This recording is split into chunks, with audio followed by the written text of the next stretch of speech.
Levelling up. Did we ever find out what that is? It was in the Tory manifesto in 2019, but a lot of things weren't they?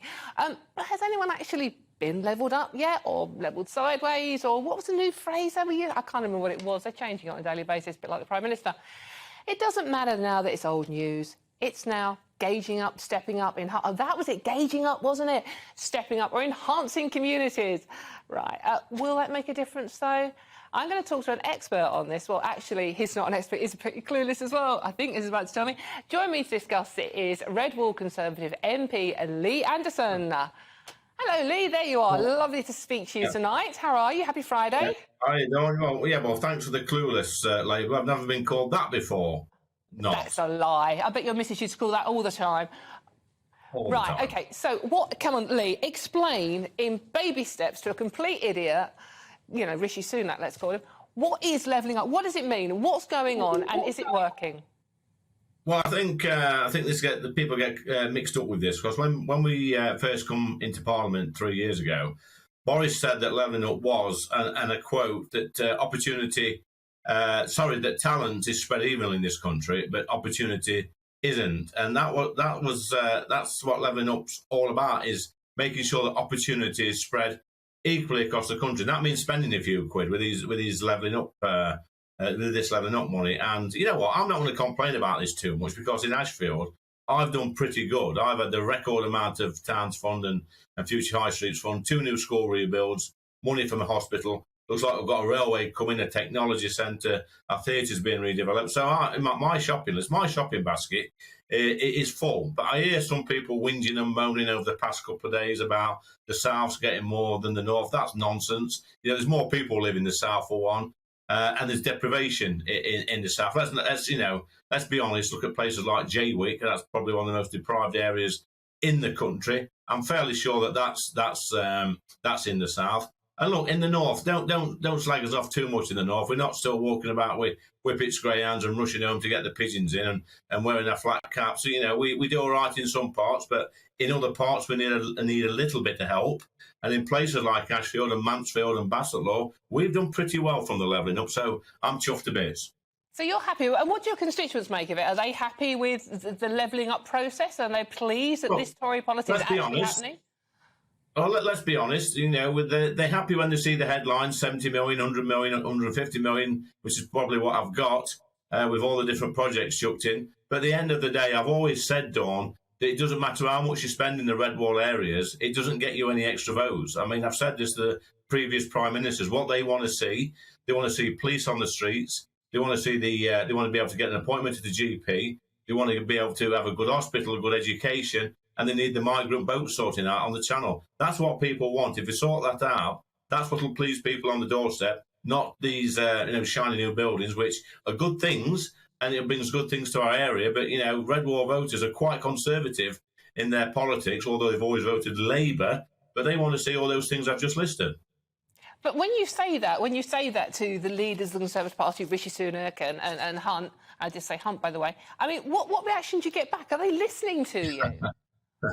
Well, I mean, when I first got elected, I had this conversation with the previous Prime Minister, and they I'm not sure whether they get it or not, Dawn, to be honest, because I've just turned my phone off. I've always said that, that, you know, people, you know, in the North and in the Midlands and the Red Wall, they're used to deprivation. They're used to a little bit of poverty.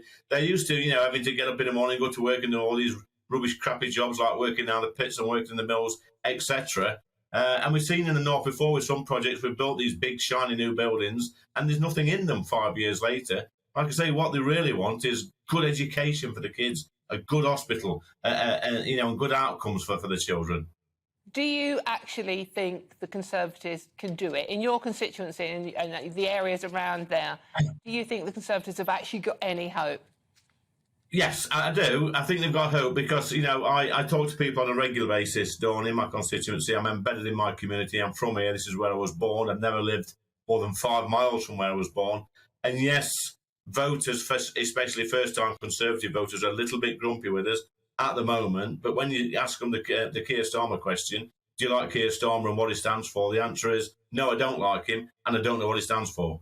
But that's the problem, is I don't know what he stands for. Do you think, actually, being honest here, Lee, that you would have a better chance of being re-elected if Boris was back in charge? No, I don't, because, you know, constituents, although a lot of mine actually love Boris, I've got a lot of time for Boris, they don't like change all the time. They want stability. I always ask for a little bit of boring. Now, when Boris was in charge, for all the positives, it was a little bit like a soap opera at times. With the front pages. As MPs, you're waking up in the morning, you're thinking, "Oh dear, what's on the news? What's in the paper?" And for the last few months, to be honest, Dawn, it's been quite boring in politics, and the media trying to dig up stories. And I mean, we've seen Rishi today fined for not wearing a seatbelt. I think that's pretty pathetic, to be honest. I think if they're going to make a meal of that, that's going to be on the front pages tomorrow. Look, people want to go to the ballot box every 5 years. They want to put the cross on a paper, go home, and live their lives, and they don't want all this nonsense that we keep producing for them.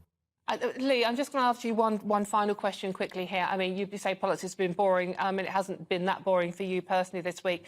And a lot of our viewers and listeners tonight, I think you talk an awful lot of sense, and you have spoken an awful lot of sense. But I know you've got a lot of flack over your comments on food banks, and how people on food banks, sort of using food banks, are earning certain amounts of money. Can you just talk a little bit about, say, what it's been like for you this week and some of the flack you've had back on that? Well, it's just another day in the office, unfortunately, Dawn, for me. I get a lot of flack, but I'm not too bothered, to be honest. My haters are my motivators. And I've done an interview today about food banks. Look, when I was growing up in the 70s and 80s, our food bank was our back garden. My dad had vegetables in. He had carrots, peas, beans, potatoes. And at the bottom of the garden, we had chickens, rabbits and ducks. That was our food bank. And my parents were more resourceful, as were my grandparents, and I was brought up that way. If you want more, you work more. And it's as simple as that. I know things are tough with the energy bills. I'm not a fool, but we've got to take personal responsibility and stop complaining on social media and blaming the government for everything. This is a great country. People are literally dying, Dawn, on boats to get to this country because they know how good it is. And unfortunately, there's a few people here and some of the media that keep beating us up every day. And quite frankly, they should be ashamed of themselves.